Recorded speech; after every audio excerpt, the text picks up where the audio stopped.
सर्वांना जय भीम. मित्रो, न्यायमूर्ती अनंत बदर यांच्या अध्यक्षतेखाली महाराष्ट्र सरकारने अनुसूचित जातीमध्ये वर्गीकरण करण्यासाठी एक समिती नेमली आणि या समितीने आपला अहवाल महाराष्ट्र शासनाला नुकताच सादर केला.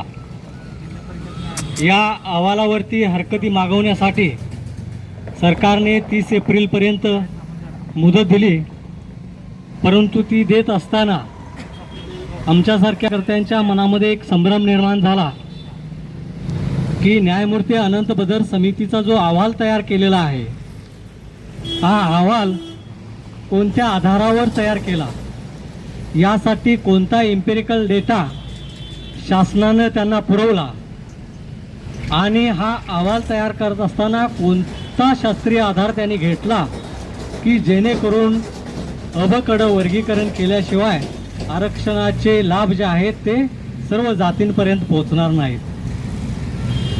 त्यामुळे ही समिती कला मुळातच सरकारने अगोदरच यापूर्वीच अहवाल समिती तयार करण्यापूर्वीच जनतेकडून या 59 जातीकडून खरं तर अभिप्राय मागवायला पाहिजे होता, त्यांच्या हरकती मागवायला पाहिजे होत्या, त्यांच्या मागण्या मागायला पाहिजे होत्या.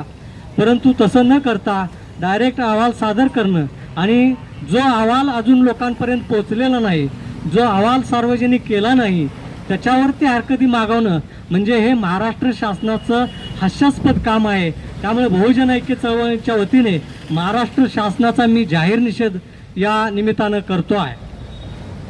दुसरी गोष्ट, न्यायमूर्ती बदर समितीचा अहवाल हा लागू करण्यापूर्वी शासनाने आत्ताची जी जनगणना सुरू आहे ती जनगणना जातनिहाय पूर्ण करावी आणि ही जातनिहाय जनगणना जोपर्यंत पूर्ण होत नाही तोपर्यंत न्यायमूर्ती बदर समितीचा कोणतीही शिफारस लागू करू नये, त्याला आमचा आक्षेप राहील.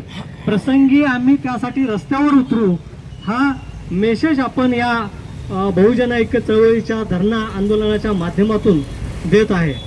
शासनाने याचा गांभीर्याने विचार करावा, कारण ज्यावेळी हा निकाल सर्वोच्च न्यायालयाने जाहीर केला, तो निकाल जाहीर करत असताना असं म्हटलंय, खास करून न्यायमूर्ती बेला त्रिवेदींचं मत यामध्ये विचारात घेणं महत्त्वाचं आहे. त्याने असं म्हटलंय की घटनेच्या 341 कलमानुसार हा जो अनुसूचित जातीमध्ये जो जातींचा समावेश आहे तो जातींचा समावेश करणं किंवा वगळणं हा सगळा जो निर्णय आहे तो संसदेला आहे.